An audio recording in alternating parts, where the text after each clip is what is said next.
Assalamualaikum students. Oxford Islamic Scientific School, Class 6, Subject Science. This is Lecture 6 of Chapter 5.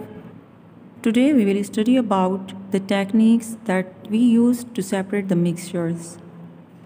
Open your book, page number 50, Separating Mixtures. Mixtures को अलग करना. One difference between a mixture and a compound is that it is usually quite easy to get back the substances that went into a mixture, but very difficult to get back the substances that to form a compound. There are several techniques that can be used to separate mixtures. एक difference जो कि mixture और compound के दरमियान है वो ये है, मिक्सचर के सब्सटेंसेस को वापस हासिल किया जा सकता है, लेकिन जो सब्सटेंसेस मिलकर कंपाउंड बनाते हैं उन्हें वापस लाना बहुत मुश्किल है. तो यहाँ कुछ टेक्निक्स हैं जो कि हम यूज़ कर सकते हैं मिक्सचर्स को सेपरेट करने के लिए. First we study about the filtration. If you have a mixture of a liquid and a solid that has not dissolved, you can separate the liquid and solid by filtering. During filtering, the mixture is poured into a filter paper held in a funnel. The filter paper is full of tiny holes and acts like a sieve. The large particles of the solid are too large to go through the tiny holes and are left in the filter paper as a residue. The smaller particles of liquid pass through and are collected as the filtrate. In this way, the insoluble solid and the liquid are separated. अगर आपके पास एक solid और liquid का mixture है जो कि dissolve नहीं हुआ है, तो आप लिक्विड और सॉलिड को फिल्ट्रेशन के थ्रू सेपरेट कर सकते हैं. Look at the diagram here. Filtration के दौरान मिक्सचर को पोर किया जाता है फिल्टर पेपर में जो कि फ़नल में रखा होता है. This is a funnel. इस फ़नल में जो ब्राउन आपको पेपर नज़र आ रहा है ये फ़िल्टर पेपर है. इस फ़िल्टर पेपर में मिक्सचर को पोर मीन्स अंडेला जाता है. As you can see here, this is a sand and water mixture.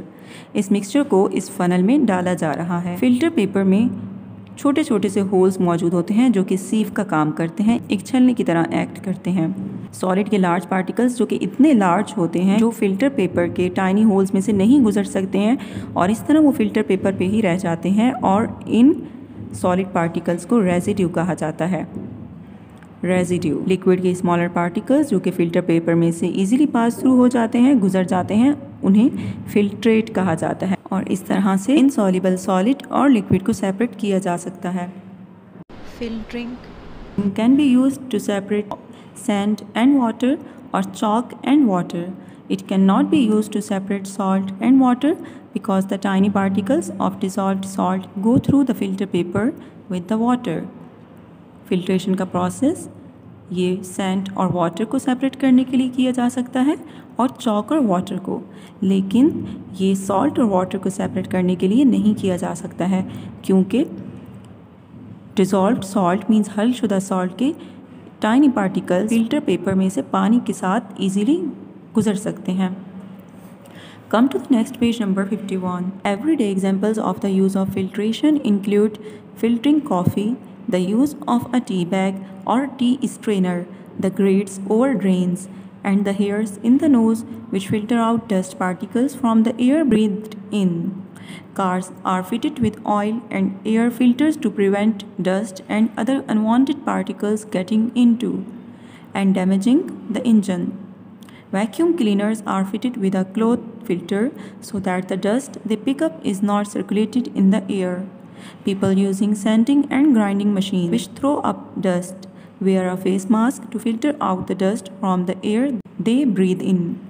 On a large scale, at a water treatment works, water is filtered through layers of sand and gravel to clean it before it undergoes further treatment to make it fit to drink.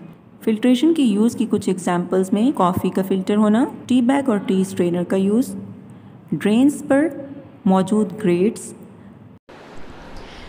Nose में मौजूद hairs इन्हें cilia कहा जाता है, वो air में से dust particles को फ़िल्टर आउट करते हैं, क्योंकि जब हम सांस लेते हैं तो हम एयर को इनहेल करते हैं और इस तरह से नोज़ में मौजूद हेयर हवा में मौजूद डस्ट पार्टिकल्स को फ़िल्टर आउट करता है और इस तरह से हम प्योर एयर इनहेल करते हैं। कार्स जो कि ऑयल से फिटेड होती हैं और एयर फिल्टर प्रिवेंट करता है डस्ट को और कुछ अनवांटेड पार्टिकल्स को उसके अंदर जाने से, ताकि वो उसके इंजन को डैमेज ना करे। वैक्यूम क्लीनर्स में एक क्लॉथ फिल्टर फिट होता है ताकि वैक्यूम क्लीनर जो डस्ट पिक करता है वो एयर में सर्कुलेट ना करे। लोग सैंडिंग और ग्राइंडिंग मशीन यूज़ करते हैं ताकि डस्ट को बाहर फेंका जा सके। फेस मास्क वेयर करते हैं ताकि हवा में मौजूद जो डस्ट है उससे बच सकें। एक बहुत बड़े पैमाने पर वाटर ट्रीटमेंट वर्क पर वाटर को पीने के काबिल बनाने से पहले उसको सैंड और ग्रेवल की लेयर्स के थ्रू फिल्टर किया जाता है ताकि वो क्लीन हो सके।